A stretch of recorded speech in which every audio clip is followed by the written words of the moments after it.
C'est parti.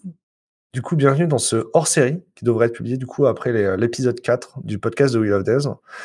Aujourd'hui, je reçois Lily en invité spécial pour parler de la bienveillance, parce que dans les précédents épisodes, c'est un sujet qui est revenu plusieurs fois. Lily, avant de te présenter, c'est quoi d'après toi un développeur en 2021? Alors, on pourrait utiliser de l'écriture inclusive et dire une développeur-développeuse.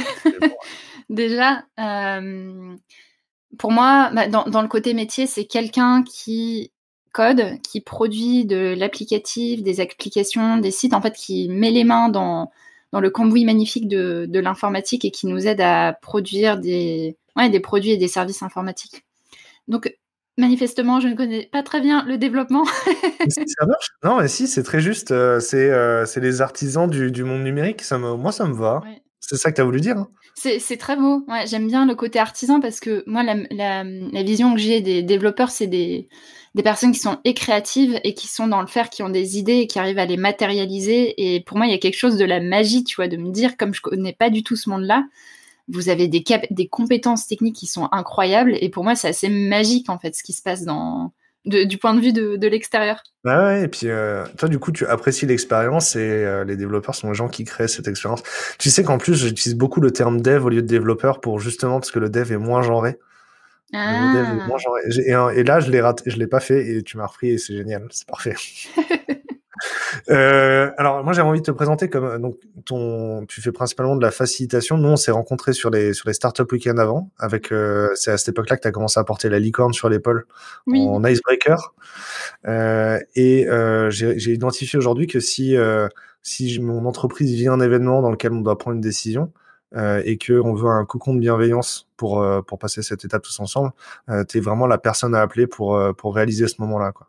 Est-ce que c'est correct, ça définit bien ton activité aujourd'hui? Carrément. Et je pense que ça peut même aller au-delà des prises de décision. Ça peut être aussi de se dire on a besoin de se recentrer, de se retrouver en tant qu'équipe et on n'a pas envie de se prendre la tête sur le comment, le pourquoi. On pose l'intention et puis il y a quelqu'un qui nous guide dans le processus. C'est ça que j'adore faire en fait, c'est prendre soin des gens et leur faire vivre ce qu'ils ont à vivre et leur proposer un cadre qui est positif et qui leur permet de vivre tout ça. Non, parce que c'est vrai que même en tant que collectif, en tant que groupe, ce serait dommage de créer des tensions parce qu'on a mal organisé la logistique alors qu'on veut profiter du moment, quoi. Ouais, et puis après, pour moi, il y a deux choses différentes. Tu as la logistique et après, tu as l'animation en tant que telle. Et tu vois, je fais partie d'un collectif qui s'appelle les Joyeux Audacieux et toutes les années, on a un séminaire d'équipe et on se fait tout le temps accompagner, pas forcément sur tout le séminaire, mais au moins à un moment, pour sortir de cette posture de c'est nous qui sommes en train d'organiser, parce que quand tu es en train d'organiser, t'es pas dedans. Et ça veut pas dire que tous les séminaires d'équipe doivent être animés, facilités par quelqu'un d'extérieur, mais je trouve ça bien un moment de t'extraire en fait du rôle du faire et juste de te laisser porter par une dynamique. Ouais, c'est cool. Pourquoi en fait donc sur les 4 dernières invités, il y en a 3 qui nous parlent de la bienveillance de manière générale. La bienveillance revient dans beaucoup de thèmes et pourtant dans l'enquête, en fait, c'est pas forcément un sujet qui statistiquement sur notre enquête ressort. Pourtant, quand on fait une enquête qualitative et qu'on pose des questions aux gens, la bienveillance ressort et devient essentielle, indispensable. C'est quoi ton intuition, ton rapport avec le sujet? L'intuition pour moi, c'est que ça touche au vivre ensemble. C'est quand tu es dans une équipe, en fait, tu as besoin de savoir vivre ensemble. Et en fait, on a besoin de bienveillance parce que quand tu travailles avec des personnes, on prend le cas opposé. Tu travailles avec des personnes et tout le monde est en mode concurrentiel. Tout le monde va s'envoyer des scuds. Tu vas arriver le matin, tu vas te lever, t'es stressé rien que d'aller au boulot. Mmh. Forcément, ça va pas t'épanouir. Et aujourd'hui, on est dans un monde où il y a beaucoup de stress avec la pandémie. Ça accentue ce côté-là. Et donc, pour moi, ça fait ressortir cette envie de bienveillance, d'être bien. Parce que dans le bienveillance, il y a la veillance, le fait de voir le bien chez l'autre, mais il y a aussi le bien, il y a le fait de se sentir bien. Et forcément, on a envie, on a besoin de se sentir bien dans notre boulot. Et la bienveillance, c'est comment t'incarnes ça dans la relation à l'autre. La bienveillance, est-ce qu'on doit nécessairement aller au-delà du perso, enfin au-delà du pro, parce que moi, en tant que patron, je dois respecter la vie privée de mes salariés, mais en même temps, j'ai envie de leur donner du soin au-delà du pro. C'est quoi le juste milieu? Est-ce qu'on est obligé d'aller au-delà du pro? Comment on y va? Je pense qu'il n'y a pas de réponse toute faite là-dessus. Ça dépend déjà du cadre que tu fixes en tant qu'équipe. Tu vois, en fonction des personnes avec lesquelles tu vas travailler, il y a des personnes qui ont envie de garder une frontière entre ce qui est intime et ce qui est public, entre ce qui est de l'ordre du privé et ce qu'ils vont partager. Il y a des personnes qui n'ont pas envie de partager ce qui se passe chez eux et c'est tout à fait OK. Et pour moi, c'est important de respecter ça. Tu vois, d'être très inclusif et progressif dans ta vision de la collaboration parce que, tu vois, si tu as quelqu'un qui n'a pas envie de parler de ce qui se passe chez lui, il faut respecter ça. Il ne faut pas le forcer dans la bienveillance, dans tout ce qui est inclusion aussi. Parfois, je vois cette tendance de se dire on va forcer le partage, dire on va demander à chacun de partager des choses qui sont intimes, qui sont personnelles, et en fait, parfois, c'est pas juste, et il n'y a pas d'obligation à avoir là-dessus. Ouais. Pour moi, ce à quoi ça touche c'est la notion de respect. Tu vois, et la bienveillance, parfois, en voulant prendre tellement soin des autres, en fait, tu les respectes pas parce que tu vas au-delà de leurs propres limites. J'avais participé il y a quelques mois à une formation sur l'intelligence corporelle. Tu vois, comment tu utilises l'intelligence du corps en facilitation, en coaching. Donc, comment tu utilises le mouvement et l'expression corporelle. Et le formateur qui s'appelle Mark Walsh avait parlé de consentement et je trouvais ça hyper juste. Tu vois, la bienveillance, tu as aussi besoin du consentement de l'autre.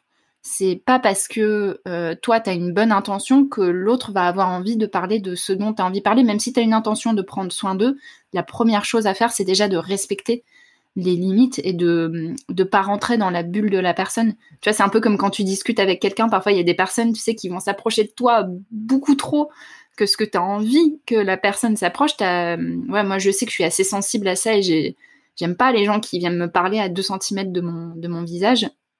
Là, c'est la même chose. Et ça varie en fonction de chacun. Le consentement dans ma vie privée, je l'ai revu vite, mais dans ma vie pro, je l'ai revu avec le tutoiement.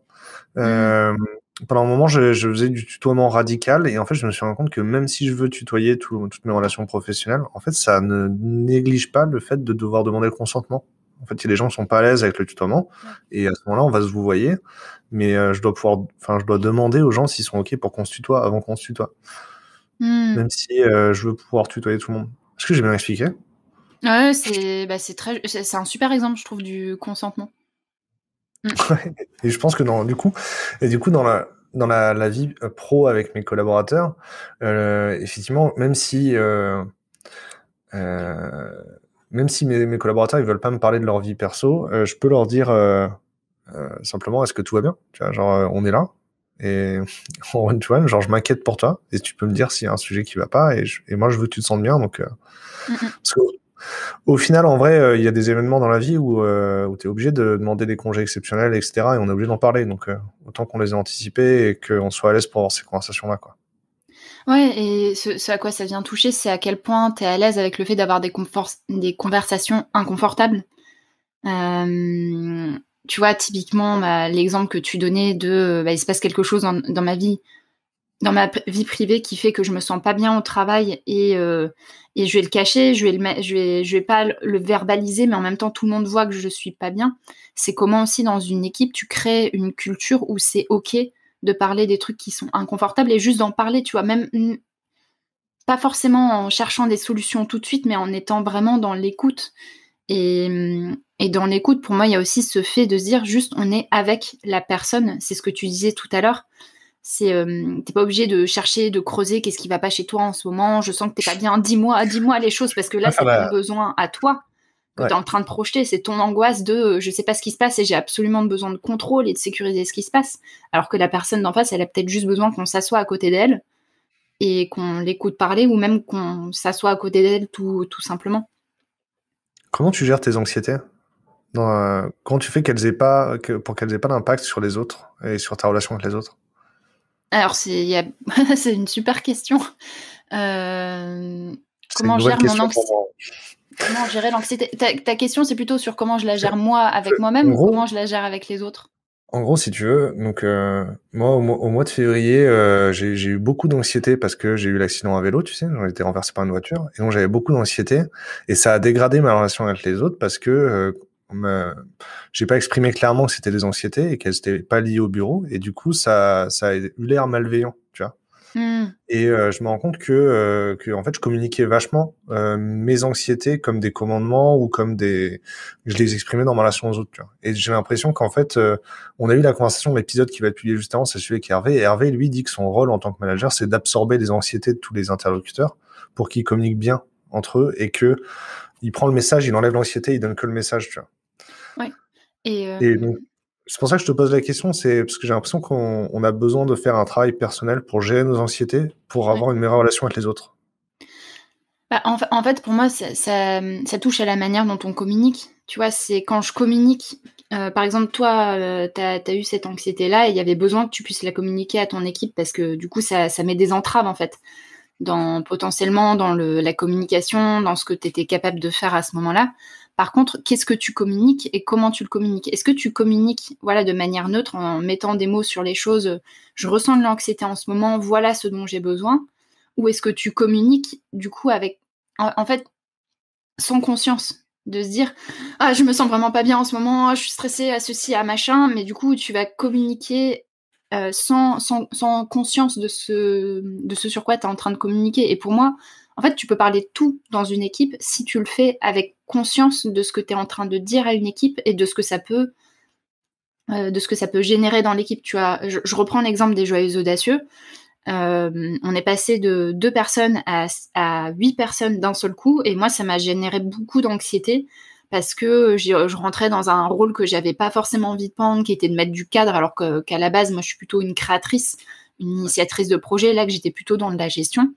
Et à un moment, moi je ressentais cette anxiété, donc déjà j'ai fait le taf de me dire qu'est-ce qui se passe chez moi, de quoi j'ai besoin et qu'est-ce qui est en train de se passer chez moi. Donc déjà de prendre le temps de le temporiser et pas balancer quelque chose à chaud comme ça dans l'équipe. Et puis ensuite, ce que j'ai communiqué, c'est...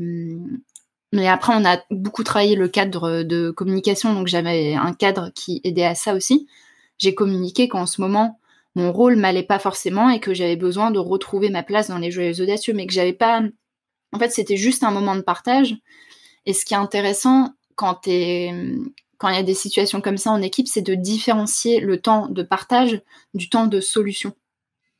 Ouais. Tu vois, parce que quand tu mélanges les deux, du coup, quand quelqu'un va t'exprimer quelque chose, tu vas directement chercher la solution et tu vas pas forcément être dans l'écoute véritable du besoin des autres. Donc ça peut être intéressant, par exemple, dans une équipe, je sais pas qui... Et je pense que ça doit être beaucoup le cas en ce moment avec le Covid, il y a beaucoup de choses qui se passent. Mettons une équipe qui ressent du stress, qui a besoin de prendre du recul par rapport à ça, d'abord on fait un premier tour de parole de quels sont nos ressentis en ce moment. Il n'y a pas à prendre les choses personnellement, mais juste chacun va partager comment il se sent. On va s'écouter, on va partager ensuite, peut-être dans un deuxième temps, qu'est-ce que ça me fait chez moi d'entendre ça chez les autres, et ensuite éventuellement un temps de solution, mais d'abord prendre le temps de vraiment écouter ce qui se passe. Ouais. Et je vois très bien dans un moment collectif, il y a eu un moment où moi j'ai voulu avancer sur une solution et j'ai pas pris le temps d'écouter quelqu'un et ça crée une frustration. Et c'est parce qu'on n'avait pas bien distingué le moment d'écoute et le moment de travail en fait, où on avance quoi. Donc c'est hyper utile, c'est hyper actionnable ce que tu viens de me dire en fait, c'est trop bien. Petit guide de mode, petit mode d'emploi pour écouter vraiment les collaborateurs dans son équipe sans chercher de solution tout de suite. Ah, c'était aussi, en fait, si tu veux, c'était aussi parce que, enfin moi, dans mon comportement non verbal, du coup, j'ai exprimé de l'agacement, mais l'agacement était plus lié moi à ma vie perso, tu vois. Et du coup, les autres, ils pensaient que j'étais agacé à cause de leur comportement, tu vois, alors que dans l'absolu, j'avais juste mal, tu vois, concrètement, physiquement. Donc, et c'est ça qui m'agaçait et ce qui faisait que j'étais pas agréable dans ma communication. Une fois que j'ai remis ça à plat, tout le monde a considéré que moi aussi j'avais des anxiétés et des douleurs en ce moment, qui sont normales. Et du coup, on a repris une relation qui était bien, quoi. Et après, pour moi, il y a aussi, tu vois, il y a le rôle de celui qui parle, et il y a aussi le rôle de celui qui écoute. Et c'est aussi quand t'écoutes de pas prendre les choses personnellement. Tu vois, de se dire, c'est pas parce que Damien, il a l'air vénère que c'est contre moi. Et ça, c'est aussi quelque chose qui se travaille beaucoup dans la relation à l'autre. C'est écouter, voir le besoin chez l'autre et pas prendre les choses comme une attaque personnelle. Et ça, c'est dans la communication non violente. Donc ça, c'est les apports de la communication non violente qui a été théorisé par Marshall Rosenberg, où quand tu vas t'exprimer et quand tu vas écouter, tu as deux postures. Tu as la posture de la girafe qui prend du recul sur les choses, qui prend pas les choses personnellement, mais qui arrive en partant d'une situation à exprimer des besoins et des besoins par rapport à soi. C'est pas j'ai besoin que toi tu fasses ça, c'est non, moi j'ai besoin de quelque chose. Et après, tu as le mode chacal où tu vas t'exprimer en reprochant quelque chose à quelqu'un, tu vas t'exprimer en mode attaque et aussi tu vas prendre les choses très personnellement. Mettons que je sois arrivée 15 minutes en retard pour notre podcast. Donc t'aurais pu me faire le mode chacal de non mais ça se fait vraiment pas, pourquoi t'es arrivé en retard, moi j'en ai marre, enfin c'est vraiment pas cool. Ok, mode tu me l'exprimes en mode chacal, bon, ce qui est hautement improbable vu comment tu fonctionnes. Je suis désolée, je te prends comme exemple. Et moi j'aurais pu le prendre vachement en mode chacal en me disant soit auto-chacalisation de ah mais c'est vrai, je suis vraiment une merde, pourquoi j'ai fait ça, pourquoi je suis arrivée en retard, ou contre toi de ouais non mais de toute façon en plus moi j'ai du boulot en ce moment, j'en ai marre, et puis ton truc soit casse là, il veut que je paye les abonnements, enfin. Donc ça c'est la chacalisation, pas très agréable mais qui existe. Et le mode girafe, c'est ouais, t'aurais pu dire quand tu es arrivé en retard, voilà ce que ça a généré chez moi, ça a généré peut-être de la frustration, de l'agacement, et j'ai besoin que la prochaine fois qu'on s'est au téléphone, que tu me préviennes si t'arrives en retard. C'est un peu plus doux quand même, et moi je peux le prendre en mode girafe aussi en me disant ah ben ok, j'ai entendu ce que Damien m'a dit, il a besoin qu'on commence à l'heure, j'ai bien entendu son besoin, je me note, et si jamais je reviens en retard, je le préviendrai. C'est intéressant.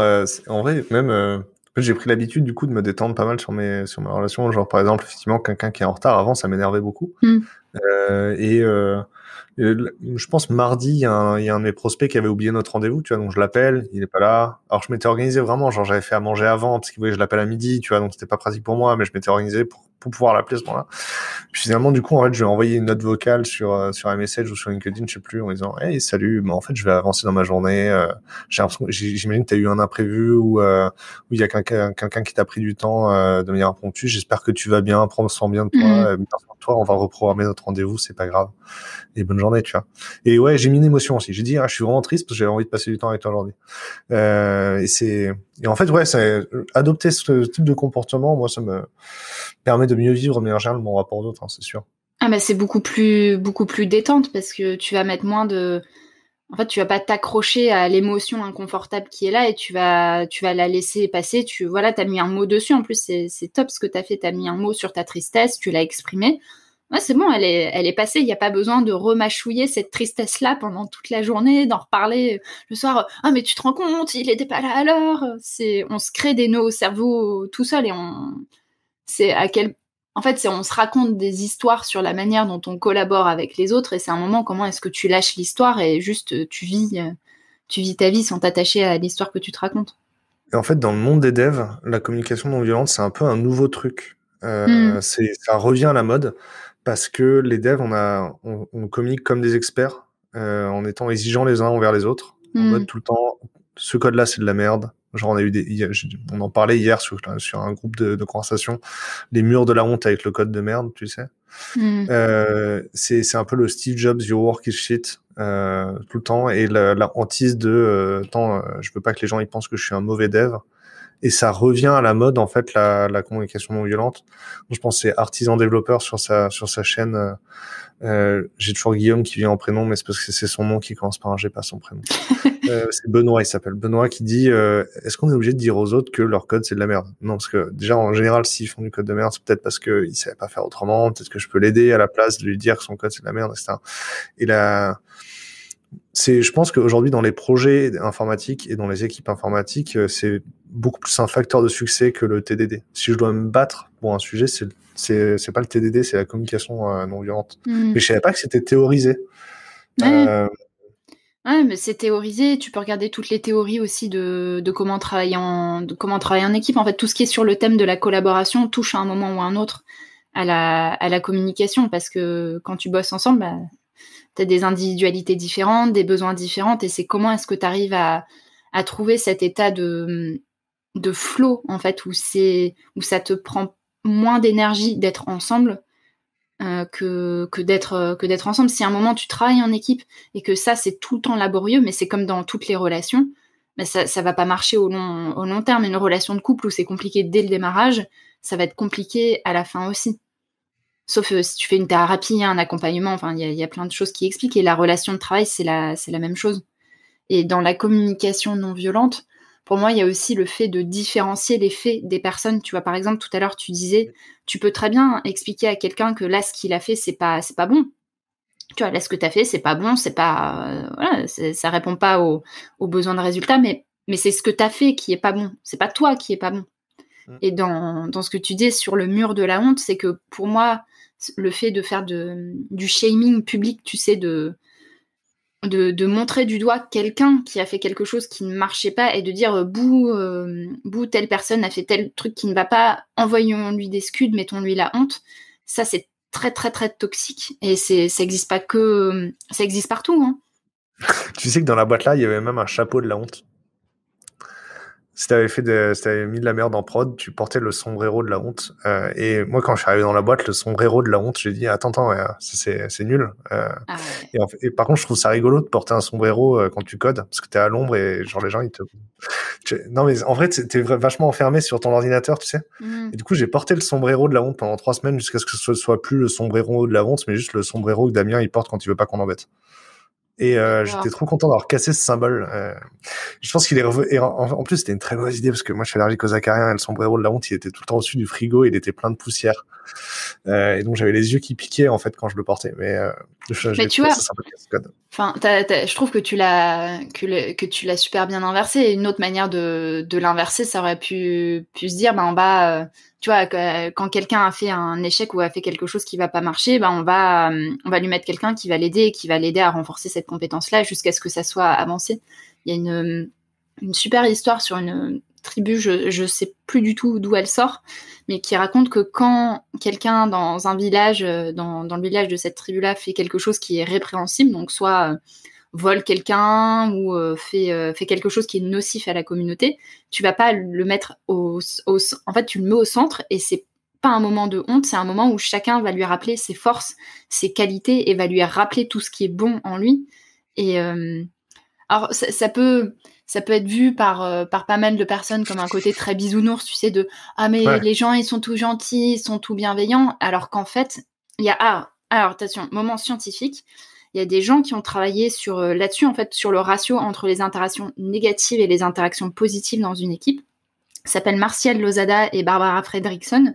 Alors il y a plein d'études qui sont faites autour de leur travail, donc c'est intéressant d'aller regarder ce qui se joue dedans. En gros, ils ont regardé le ratio qui est nécessaire entre le nombre d'interactions positives pour contrebalancer une interaction négative, et pas que dans le verbal, aussi dans le non-verbal. Et ce qu'ils ont montré, c'est que le ratio minimum pour garder de la productivité dans une équipe, c'est 1/3. Donc, c'est-à-dire, tu donnes une interaction négative et du coup, il faut la contrebalancer par 3 interactions positives, et que les équipes qui performent le mieux, c'est 1/7. Donc on a du boulot à faire en France, tu vois, dans notre culture de on va chercher la petite bête à chaque fois, on va te dire toutes les choses sur lesquelles tu peux t'améliorer. Bon, chacun on a nos besoins différents par rapport à ça. Il y a des gens qui n'ont pas beaucoup confiance en eux, qui vont prendre les choses très personnellement, d'autres qui ont très confiance en eux et qui vont pas entendre ce type de choses. Mais quand je vois ces statistiques, moi ça me montre à quel point on a du boulot à faire pour quand même exprimer les choses qui ont besoin d'être exprimées. Si quelqu'un fait mal son boulot, faut lui dire. Est-ce que la bienveillance, c'est pas... En fait, j'ai l'impression, tu vois, par exemple, que quand tu vois un Chief Happiness Officer dans une entreprise, il y a une injonction à être heureux, tu vois. En plus, il n'y a pas forcément les moyens derrière. Comment on fait pour pas que la notion soit poncée comment on trouve le juste milieu Quel est ton secret? Quelle est ton intuition? Quand tu m'as parlé de Chief Happiness Officer et de l'injonction au bonheur, merci pour ça, parce que moi, je travaille pas mal avec tout ce qui est de l'ordre de la psychologie positive, et parfois c'est vu comme le côté de il faut tout le temps être heureux, alors que non, c'est la variété des émotions qui fait qu'on est heureux. Plus on a d'émotions variables et plus on va accueillir toutes les émotions, plus on va être en meilleure santé. Donc déjà, sortons de cette injonction au bonheur constant. C'est pas bon pour la santé de sourire tout le temps, notamment quand on n'est pas bien. en tout cas d'être en dissonance dans ce que tu exprimes par rapport à ce que tu ressens. La dissonance, c'est pas bon. Moi, c'est ce que j'ai vécu un moment et ça m'a mise en burn-out. Donc, je sais à quel point c'est vraiment mauvais. Et l'équilibre à trouver, pour moi, il est déjà personnel, en fait. Tu vois, avant de trouver un équilibre dans une équipe, c'est comment est-ce que toi-même, déjà, tu vas cheminer par rapport à ça. Et après, c'est de créer... Peut-être l'astuce, ça peut être de créer des moments en équipe où tu vas ouvrir ce sujet de discussion-là volontairement. Par exemple, tu peux démarrer une réunion d'équipe en demandant de partager les 3 pépites et le caillou. Tu vois, les 3 choses qui font que t'es bien en ce moment dans ton boulot, ou les 3 réussites que t'as eues, et le truc qui t'a gêné. Et ça c'est une manière de créer un équilibre. Ça va être aussi dans la manière dont tu séquences les choses dans le temps. Est-ce que quand tu commences, par exemple, un entretien annuel avec quelqu'un, est-ce que tu as envie de commencer par le positif, mettre les axes d'amélioration au milieu, terminer par quelque chose de positif? Comment est-ce que tu veux faire vivre les choses? Et ça dépend beaucoup de chacun, parce que chacun, on a nos besoins, nos partis pris. Ça ressemble au shit sandwich, les Américains appellent ça. C'est genre... c'est une méthode de management où tu mets un compliment et puis la fessée au milieu et tu remets un compliment à la fin, tu vois. Genre, je mets de la pommade avant et après. Et je vois bien ce que tu dis dans shit sandwich. En fait, pour moi, ça marche pas quand t'es pas sincère. Ouais. C'est souvent, du coup, et puis le problème, c'est que le shit sandwich, une fois que tu as créé une relation avec la personne, en fait, elle le voit venir, le shit sandwich, et du coup, elle enlève les deux morceaux de pain et elle les ignore, quoi. Parce qu'elle sait que t'as mis du pain autour du shit sandwich. C'est moche. Et du coup, effectivement, je comprends. Et du coup, cette sincérité, c'est la relation qu'on établit. Et cette relation, elle est nécessaire pour pouvoir faire du feedback direct. Tu m'as parlé du mélange entre la bienveillance et l'exigence. Comment il faut aller au-delà du rapport, en fait, entre le positif et le négatif. Il faut créer de la sincérité, c'est ça? Ouais, et puis positif et négatif, en fait, moi, j'encourage à reformuler par confortable et inconfortable. Ouais. Tu vois, parce que du coup, t'as le côté, je vais te faire un feedback négatif. Négatif, déjà, par le mot, tu crées de la crispation dans le corps et c'est déjà mal vécu avant que ça commence, alors que tu peux avoir le côté confortable et inconfortable. Et pour moi, il y a une chose qui est vraiment de l'ordre du timing. Tu vois, par exemple, t'as besoin de faire un feedback d'amélioration à quelqu'un ou de parler de ce qui va pas. Tu peux aussi lui dire, tu vois, aller lui parler et lui dire, j'aimerais bien te faire un feedback d'amélioration sur ce projet-là parce que je vois qu'il y a des choses à bouger. Quand est-ce que tu veux qu'on fasse ça? Quel est le meilleur moment pour toi pour le faire? Parce que du coup, en faisant ça, la personne, elle va pouvoir se conditionner et se mettre dans cette réceptivité. Alors, peut-être qu'il y a des gens qui vont le faire en mode victimisation, ça c'est aussi possible, mais de prendre ce soin du moment et de pas prendre la personne en otage de tiens, je te chope entre 2 couloirs, je te fais le feedback, c'est bon, je suis relâchée, et par contre cette personne doit se trimballer ce morceau-là à décortiquer toute seule, c'est pas forcément le plus bienveillant. C'est intéressant parce que les modèles que tu mentionnes, j'ai l'impression le chacal et la girafe, ça me rappelle 2 autres modèles que j'ai vus à l'école. Et il y en a un, c'est l'analyse transactionnelle. Tu sais, avec il y a le parent normatif, il y en a un autre de parent et l'enfant, et on essaie d'être des adultes et de modérer un peu nos postures, tu vois, notre comportement. Et il y en a un autre, c'est le triangle persécuteur, persécuté, sauveur, que j'utilise tout le temps sur Twitter en ce moment, j'adore. C'est parce qu'il y a des gens qui se sont mis en mode persécuté face à moi, du coup je me suis mis en mode persécuté aussi, et du coup j'ai eu des sauveurs, trop bien. Voilà.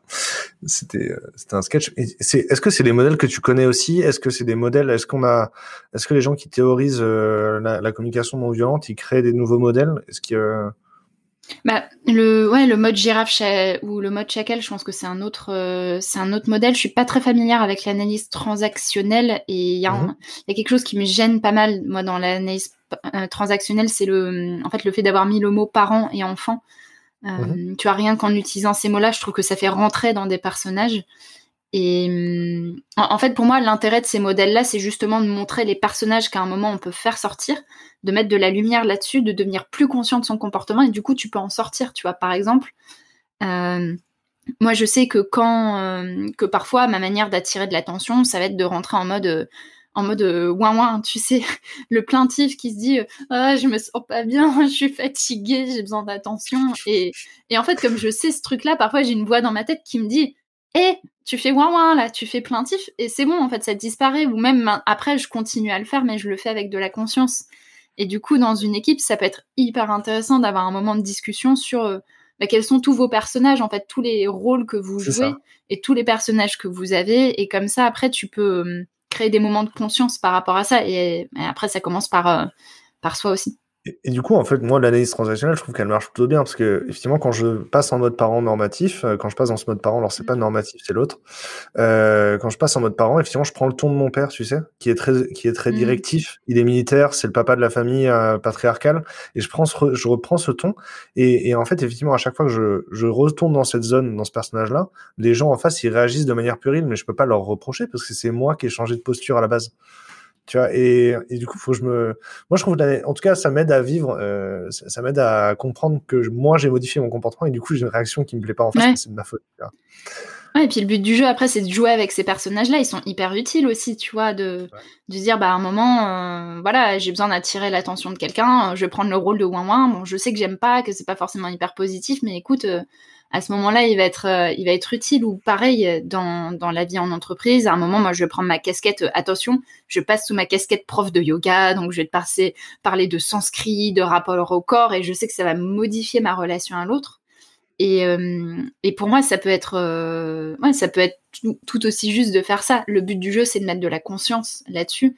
Et dans conscience, en fait, je veux pas aller sur un terrain super perché, c'est juste de se rendre compte de ce qu'on est en train de faire et d'avoir la réflexivité de s'extraire de ce qu'on fait pour se dire, voilà comment je me suis comportée. Par exemple, hier, j'avais un appel avec des collègues pour construire une formation à la facilitation, et à la fin, une de mes collègues a proposé un temps de réflexivité. Comment est-ce que vous avez vécu ce moment ? Comment vous avez vécu cette réunion ? Et je trouve ça hyper intéressant. Et ça, c'est des choses que tu peux faire très facilement dans tes réunions pour justement créer cette habitude de réflexivité. En sciences, parce que du coup, j'ai une formation scientifique, en sciences, tous les modèles, on t'apprend qu'ils sont faux à un moment. En fait, tu vois, quand tu fais un calcul d'ingénierie, en fait, il est toujours faux à une certaine limite, et en fait, tu es toujours en train d'approximer à un moment, et en fait, tu dois être conscient de cette limite-là.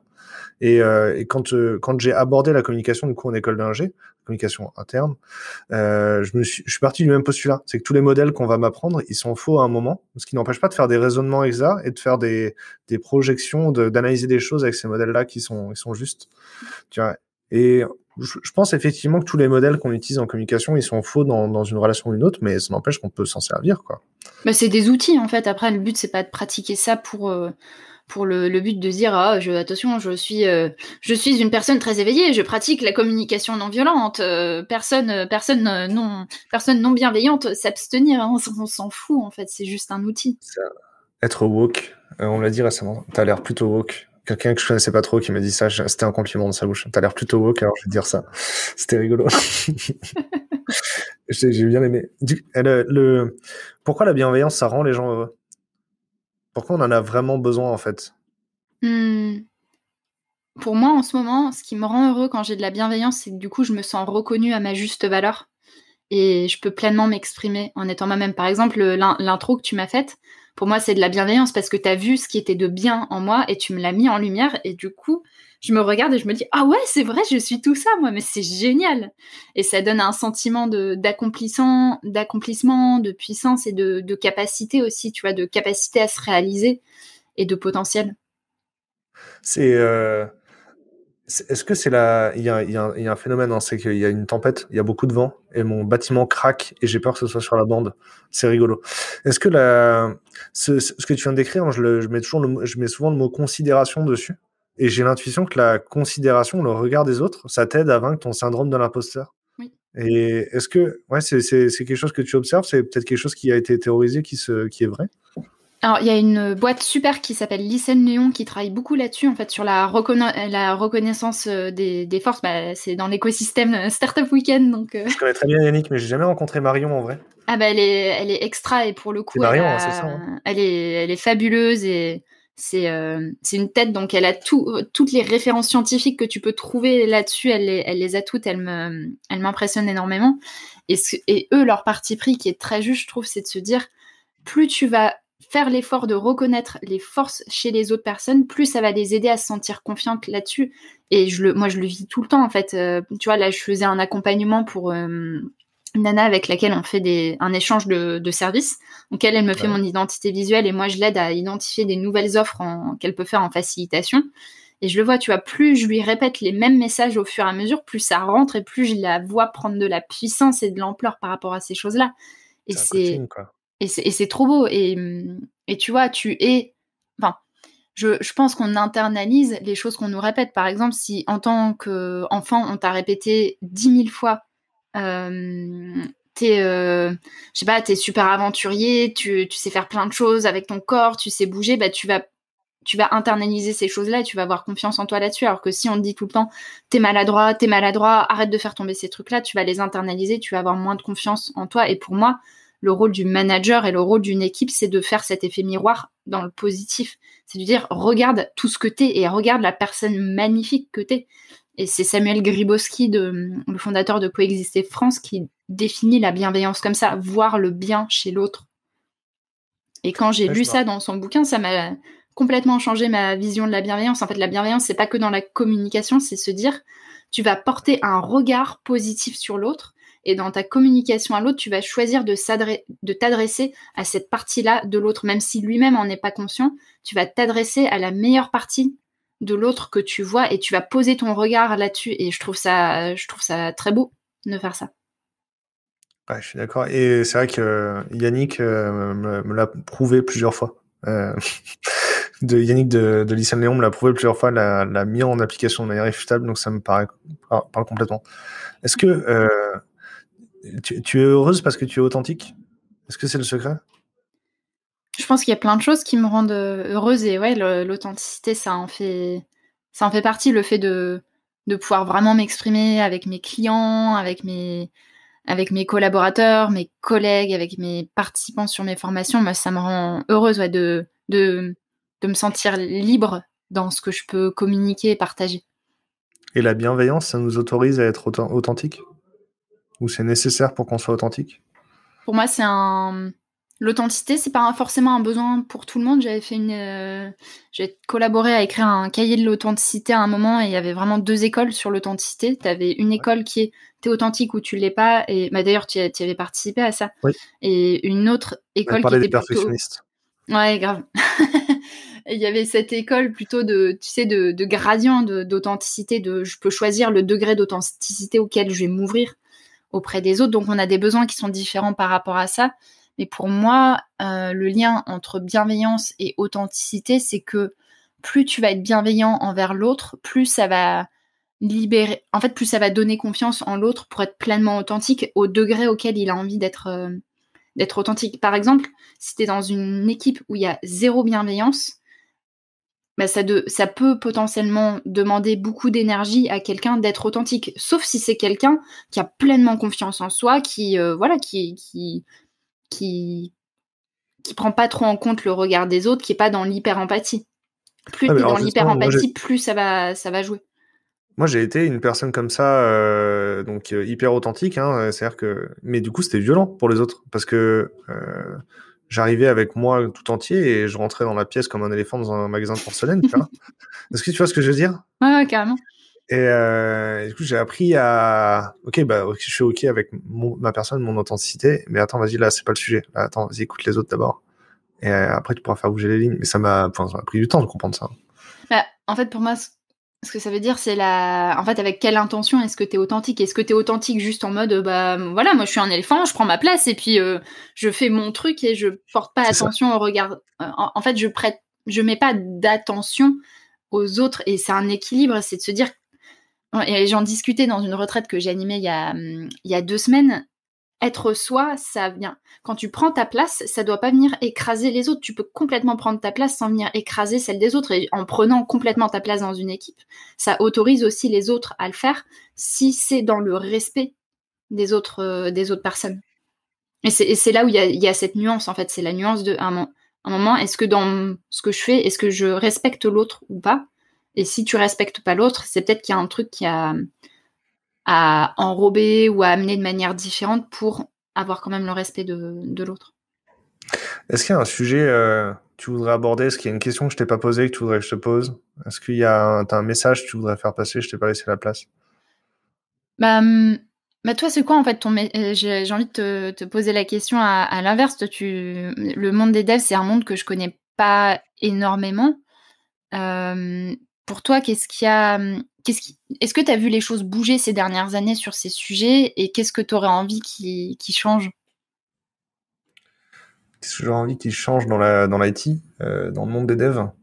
Moi, c'est la considération. En fait, il y a, c'est vraiment, il y a les développeurs, en vrai, il y a un gouffre dans notre profession et il y a un gouffre d'employabilité, il y a un gouffre de considération et c'est ancré profondément, en fait, les développeurs. T'as des gens, c'est des développeurs rockstar qui ont beaucoup de considération, ils sont très confortables, ils arrivent à concilier vie pro, vie perso, ils arrivent à demander du télétravail alors que les autres, ils n'y arrivent pas, ils arrivent à demander des salaires, etc. Et d'un autre côté, t'as des développeurs qui font de la TMA dans des centres de services où ils n'ont pas les bonnes conditions de travail, où ils s'usent la santé, parce qu'ils sont dans des boîtes, on considère les devs comme dans the IT crowd, genre les gens du sous-sol qui réparent les ordinateurs en Mm. rampant sous les bureaux, tu vois. Mais cette considération-là, elle est importante pour le syndrome de l'imposteur et j'ai l'impression que même nous, entre nous, on n'est pas suffisamment bienveillants pour aider ceux qui sont de l'autre côté du ravin à venir avec nous, tu vois, genre, et on construit pas ce pont. Et moi, récemment, on m'a reproché de dénoncer les gens qui sont de l'autre côté et d'en faire de nuire à l'image des devs parce que je parlais des gens qui sont de l'autre côté, tu vois, alors que nous, on est tous du bon Mm. côté, tu vois. Et je préférais qu'on construise des ponts. Je préférais qu'on que c'est le fait d'en parler, c'est créer de l'empathie pour les autres et je voudrais qu'on construise des ponts. Je sais pas si j'ai bien répondu, si j'ai bien exprimé ce que je voulais exprimer. Bah, moi, ce que j'ai entendu, c'est que tu as envie de mettre la lumière sur toutes les réalités du métier de dev et d'aider les devs aussi qui sont pas forcément dans des conditions hyper épanouissantes à voir ce qui est possible pour eux et à avoir leur propre force. C'est lors de la promenade, hein. Ouais, c'est là, en fait, le camion est rentré, donc les chiens deviennent fous. Ok. Désolée. Moi, mes voisins vont être bruyants aussi dans quelques minutes. Je vais te poser la dernière question. En ce moment, donc avec Marcy et Nicolas, on écrit un livre sur le bonheur des développeurs, le bonheur dans l'IT. Alors, ce sera Mm, notre handbook, notre génial. guide pour être heureux dans l'IT. Si on doit citer Lily Gros et mettre un ingrédient pour être heureux dans l'IT ou de manière générale, c'est quoi ton ingrédient pour être heureux dans notre vie professionnelle? Le seul ingrédient que tu veux garder dans la recette magique du livre? Le seul ingrédient, c'est prendre le temps de prendre du recul. Prendre le temps de prendre du recul. Ouais, pour moi, en fait, tout découle de là. C'est si t'es tout le temps la tête dans le guidon et que en fait, si t'es tout le temps la tête dans le guidon, t'as pas forcément le temps de réfléchir à comment tu vis ton expérience et à ce qui te rend heureux ou non dedans. Et du coup, pour moi, dans mes pratiques, ce qui m'aide vraiment moi à être heureuse, c'est les moments, tu sais, où je peux prendre un pas de recul, faire un pas de côté, m'extraire, me dire, voilà tout ce que j'ai vécu, qu'est-ce que je garde pas, comment j'ai été là-dedans, est-ce que je suis heureuse de la manière dont je suis, et je réavance. Donc c'est prendre le temps d'être conscient de ce qu'on vit. Je vais essayer de le rattacher à une expérience perso, hein. C'est pas pour rapporter à moi, mais c'est parce que je veux essayer de le rapporter à un truc de dev, tu vois. Il y a un étudiant ou une étudiante, en vrai, comme c'était au téléphone, je sais pas, et c'est pas, la personne s'est pas bien présentée, de lycéenne qui m'a appelé en lui disant l'annuaire, tu sais, des anciens, et qui m'a posé des questions que moi j'ai dû poser à un ancien quand j'étais à l'école aussi. Dans les questions, il y a quel conseil vous donneriez à un jeune diplômé pour qu'il réussisse dans sa carrière pro? Et ma réponse ça a été, en vrai, dans tes premières années, te prends pas la tête avec comment réussir dans ta carrière pro, mais profite de chaque moment, de Mm. chaque sans. L'étudiant au quart de tour qui me dit, mais en quoi c'est un bon conseil pour un jeune diplômé, je comprends pas. Genre, vraiment, tu sais, vraiment à feedback cru comme ça, tu sais, genre, c'est vraiment un conseil, ça, t'es vraiment bienveillant ou pas, tu vois. J'ai dit, mais si, parce que moi, quand j'étais jeune diplômé, je voulais aller plus loin que les autres, je voulais faire mieux que les autres, je voulais plus de considération que les autres, et Mm. en fait, je me suis ruiné beaucoup de moments. Et j'ai raté beaucoup de choses qui étaient tout autour de moi parce que j'étais centré sur moi et comment aller plus loin et sur le futur. Et en me prenant la tête sur le futur, j'ai raté le moment. C'est le carpe diem. Est-ce que ça, j'ai l'impression que c'est un petit peu à côté de ce que tu as dit quand même, tu vois? C'est différent et en même temps c'est hyper.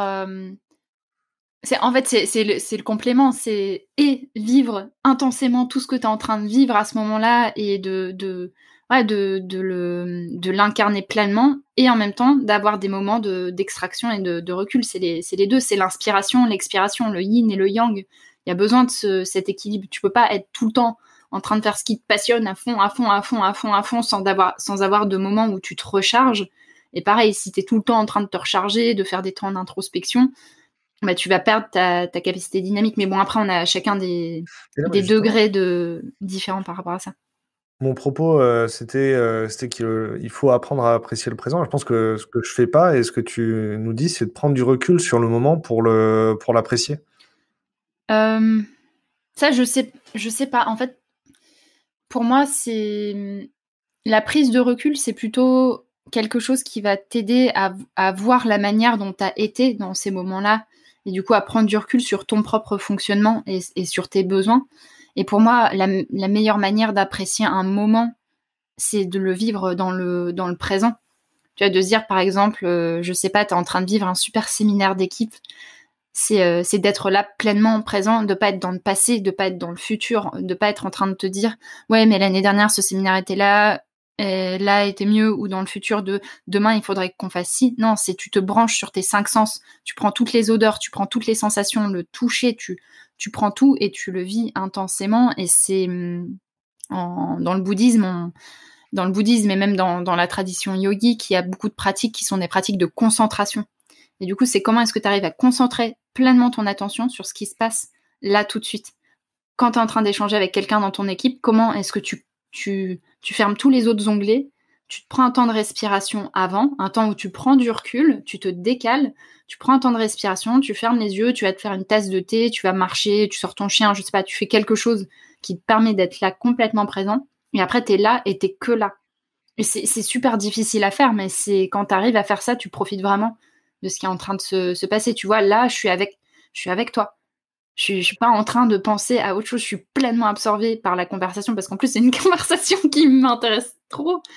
Et en même temps, je pourrais être en train de me dire, bah tiens, j'ouvre un autre onglet, je fais autre chose. Je pourrais faire ça, mais c'est un choix de pas le faire. Ouais, en vrai, c'est cool. Je suis super content. J'ai aussi passé ce moment très centré sur moi-même. Hein. Je sais pas si tu as vu, mais j'ai passé beaucoup de temps à me concentrer sur ma respiration, à m'écouter et à t'écouter. Donc, j'ai passé un très bon moment. Je suis super content parce que je pense que tu viens d'apporter beaucoup d'éléments et je vais devoir les chercher, réécouter l'enregistrement pour trouver des refs et rajouter des notes sur l'enregistrement.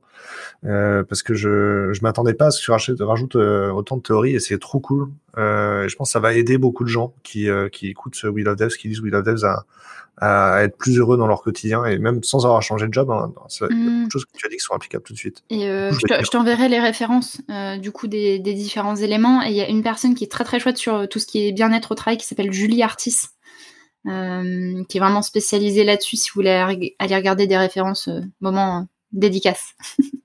Moi, j'essaie de trouver un moment où je te dis merci et tu arrives à le donner à quelqu'un d'autre et à faire une dédicace. Quelle leçon d'humilité. Merci Lily, c'était cool. Je suis un peu fatigué, on va arrêter l'enregistrement ici. Et pour les gens qui nous écoutent, il faut répondre à l'enquête. On veut savoir ce qui vous rend heureux. Je pense qu'au moment où j'enregistre, on a dépassé les 300 répondants et on essaie d'aller à 800 répondants pour avoir quelque chose de significatif. Et surtout, si vous regardez les résultats de l'enquête, vous allez voir que vous pouvez sélectionner région par région, job par job, expérience par expérience, etc. Et cette granularité-là, elle est importante pour beaucoup de gens qui utilisent l'enquête pour réfléchir à prendre du recul sur leur job. Peut-être que votre job, en fait, il est bien, mais vous en rendez pas compte. Et cette enquête-là, elle vous aide à découvrir ça. Donc, répondre à l'enquête et ça aidera les autres gens qui l'utilisent après. Merci beaucoup, Lily. C'était super cool. Merci, Damien. C'était une belle conversation et merci pour ton authenticité. C'est beau. Merci pour toi aussi. J'espère que tu vas passer une bonne journée. J'imagine que tu vas prendre un peu l'air juste après. Je vois le soleil derrière toi. Oui, je vais aller battre avec le vent, moi. Je vais aller jouer avec mon chien. Tu vas jouer avec ton chien, mais trop fort, trop bien. Bah moi, en vrai, je dois refaire un aller-retour à la maison. Je vais voir le mien très vite. Ah, génial. Profite bien. À bientôt. Salut.